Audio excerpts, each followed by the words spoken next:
There's a truth that every trader eventually learns: the market is never your enemy. Your thoughts are, your emotions, your reactions.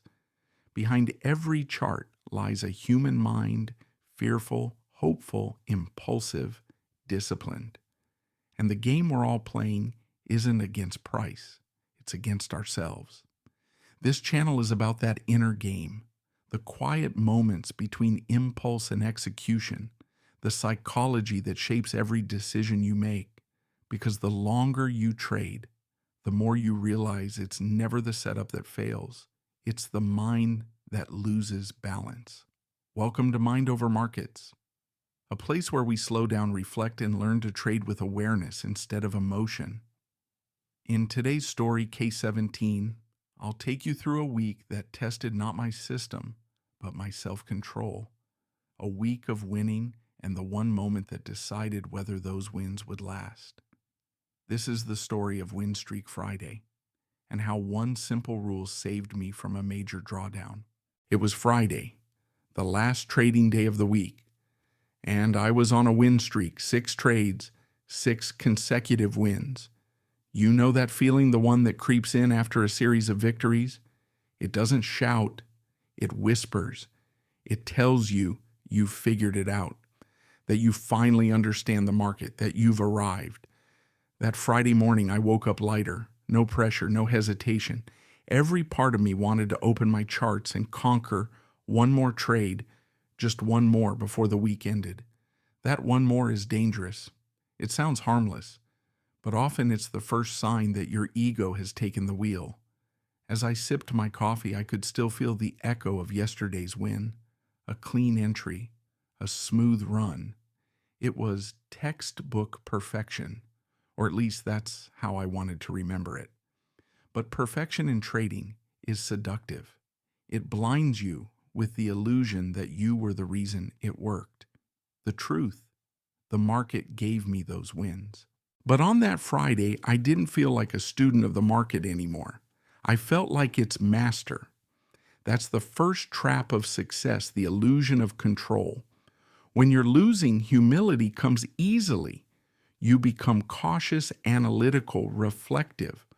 But when you're winning, that humility evaporates. Your brain releases dopamine, the same chemical that rewards gamblers after every spin. And you start craving more, not money, not points, the feeling, the rush of being right. By the time I opened my platform, I had already made the most dangerous decision a trader can make. I decided I was going to trade. Not because the market demanded it, but because my ego did. The setup appeared almost magically, a clean structure, momentum, lining up, volume, confirming. Everything felt perfect, almost too perfect. I hovered over the order size. Normally my position sizing was strict, 1 R per trade. But after a week like that, 1 R felt small, insignificant. The voice in my head said, "You've earned this. You can handle a little more risk." That's when I remembered something I wrote months ago in my trading journal. When you're winning, the next mistake won't come from fear. It'll come from confidence. I had written it after a similar week long before case number 17. That memory, that single line, was the moment my hand froze. I paused, and I whispered to myself, size break. The size break rule, one of my personal guardrails. When I'm up more than 4 R in a week, I limit or reduce my position size until a new week begins. No exceptions. It's not just about protecting capital, it's about protecting clarity. I sat there for a full minute staring at my position size. That moment of hesitation saved me thousands. But at that time, I didn't know it yet. I hit place order with the smaller size, and within the first 15 minutes, the market began to reverse. Fast, brutal. That feeling when the chart moves against you, it's almost physical. Your stomach tightens, your breath shortens. You start negotiating with yourself. Maybe it'll bounce. Maybe I can widen the stop. But deep down, you already know. The setup was flawed. The conviction was emotional, and the market was reminding you of your place. I closed the trade early, a small loss. a fraction of what it could have been. If I had sized up like I wanted to, that small loss would have turned into a deep drawdown, not just financially, psychologically, because that's what people don't understand. Losing after winning hurts more than losing after losing. It's not the money, it's the crash from euphoria to humility, the sudden reminder that you're not in control. That Friday, I learned again that discipline is not built in losing streaks. It's forged in winning ones. After I closed that losing trade, I didn't move for a while. My charts were still open, but my attention had already turned inward. You see, I wasn't upset about the money. It was a small loss. What bothered me was how close I came to breaking my own rule. That hesitation, that temptation, or it revealed something uncomfortable.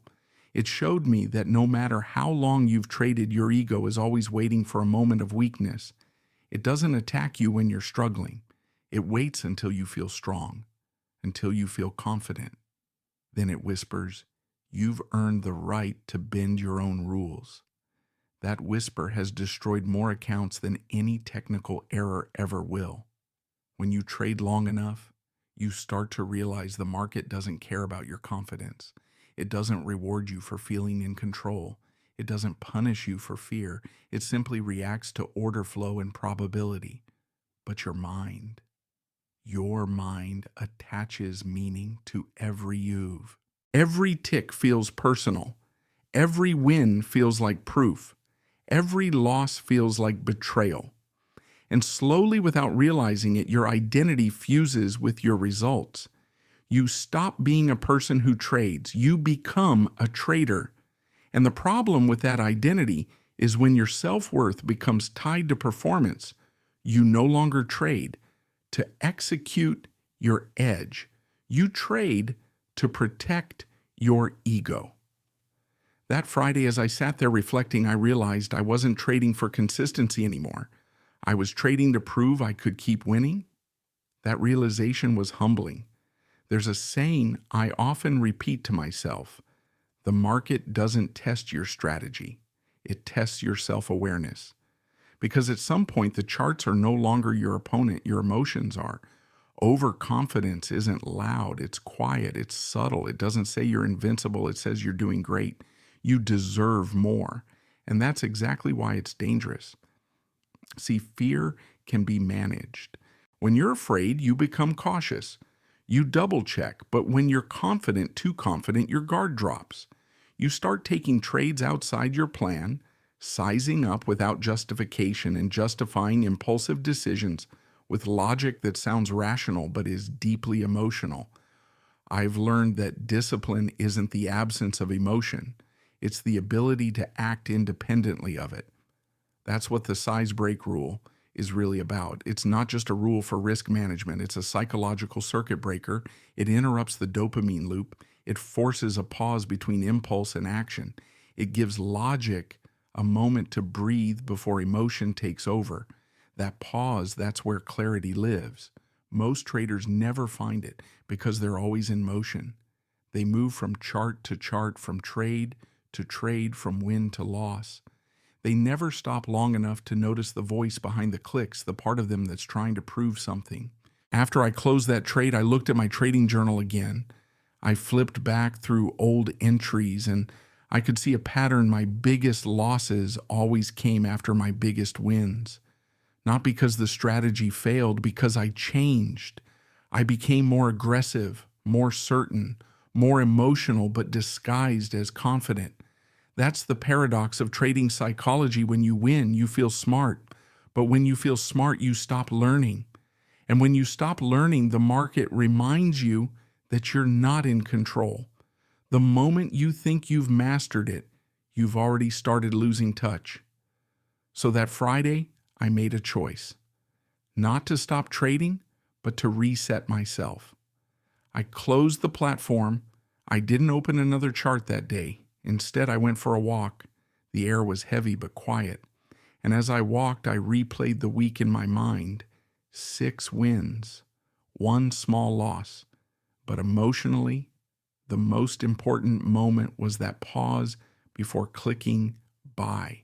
Because in that pause, I found something most traders spend years chasing: control. Not control over the market, but control over myself. And that, I realized, is the essence of trading psychology.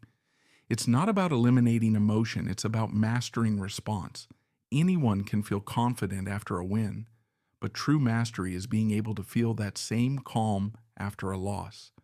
That day I promised myself something simple: to never confuse confidence with clarity again.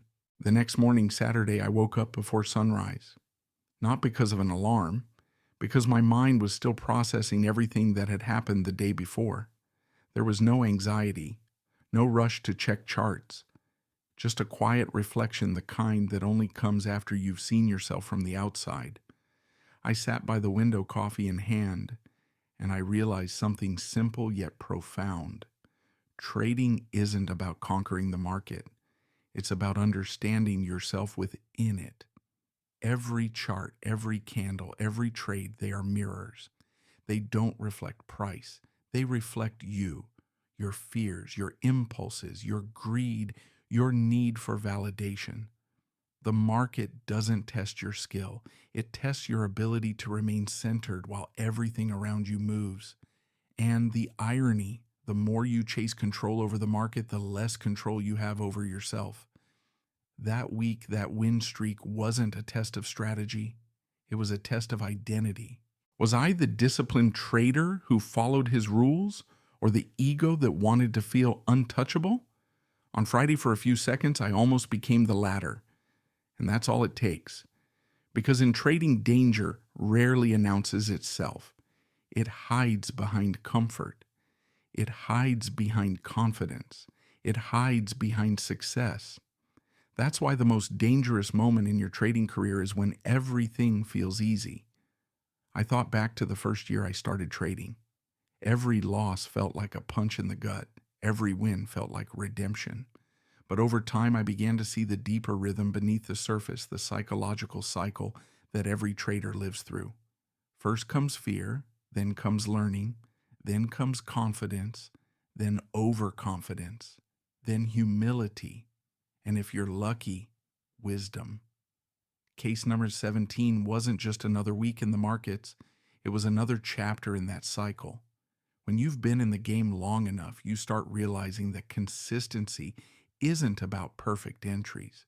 It's about emotional equilibrium, to stay balanced when everything inside you screams to overreact, to stay neutral when your mind wants to attach meaning to randomness, to let go of the need to be right and focus instead on doing what's right. That's what separates professionals from amateurs.